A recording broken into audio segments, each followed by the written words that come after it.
hiya, hiya, hiya, hiya, hiya, hiya, hiya, hiya. Just kidding. Katas are not for self-defense. All jokes aside, there's a lot of good attributes that are built from your katas and from your pattern training.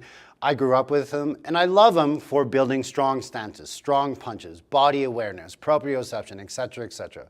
But if you ever see somebody say, you can block and then hit them 17 different ways and they won't do anything else, that sensei has never been in a street fight. And that's where I start having issues with it, right? Timing is everything. So if I block and punch here and he doesn't throw a second attack, I'm sorry, I'm actually behind the beat. So if I'm blocking, I'm lucky enough to block this, and he punches again, now I have to block this and do something else. We're even. In fact, in my opinion, I'm behind.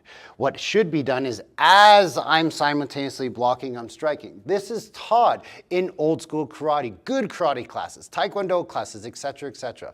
But is it built for self-defense or not? That's going to be determined up to how your sensei teaches you.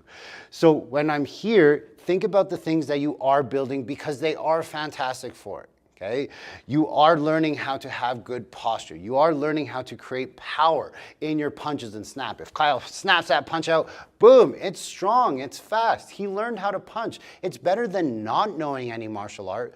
But karate, as everybody calls it in North America, is not self-defense. Self-defense is a mindset that you train with. Let's get back to the attributes he's building. He's understanding his foundation in his stance. He's understanding what a stance is. A lot of my new students have no idea how to stand properly.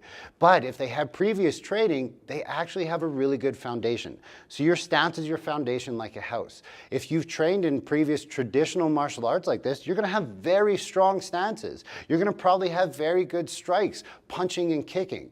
But is your application actually applicable to a self-defense situation? No. Now, the thing I will give you, though, is in the traditional world, the first movement, yes, 100%. Say if we do the kata we did in the demonstration, okay? Kyle steps forward, he punches with the other hand, and oh, he steps forward, and I block. Good. You have defended yourself, but is that self-defense? This is this kind of hard thing here because it's like, okay, he punched, I blocked, now what happens? Well, in the traditional form is I punch and he's down. But that's not the truth of this situation. In a real life situation, he's going to keep coming forward. He's going to keep attacking. This is why you see some black belts or high level instructors get their ass beat. They're getting beat because they're not training what it's like under real pressure, right? If he punches with that one, boom, and he punches again, boom, and he punches again, boom. It's good. You're learning how to block, but this happened to me when I was a kid getting bullied. The bully would keep coming, I'm blocking, I'm blocking, I'm blocking. What happened to me there? I got backed up into a corner. Now I'm on the locker and I'm getting my ass handed to me, right? And my sensei is like, punch him back. And I'm like, I can't punch him back. I'm trying to block and block and block and block, and I can't punch him back because the timing was off. So if he goes to punch again, boom, same time. Okay, it's called bursting. So I'm blocking and striking at the same time. But are you taught that right away? No. You have to build your foundation, and that's what katas are good for. Remember, kata is you training individually so you can learn how to apply maybe the skill, but more so understand more about yourself.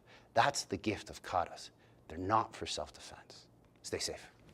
Thanks for watching the video. You're obviously very dedicated towards your practice of self-defense, but there's only so much that you can learn from a quick couple-minute videos, and this is why the Buddha Brothers and I spent some serious time and effort and put together a very, very high-quality product available on BuddhaBrothers.com. It covers all the ranges of martial arts and everything that you need to do in order to be better at your self-defense. But what it also does is it walks you through how to train it by yourself, how to train it with a partner, so that you're actually building the skills and the attributes needed for self-defense. Yes, watching the quick videos and the shorts can do a lot, but if you really want to take a deep dive and learn a lot about self-defense, this is why we made this course for you. So make sure you train your ass off. Stay safe.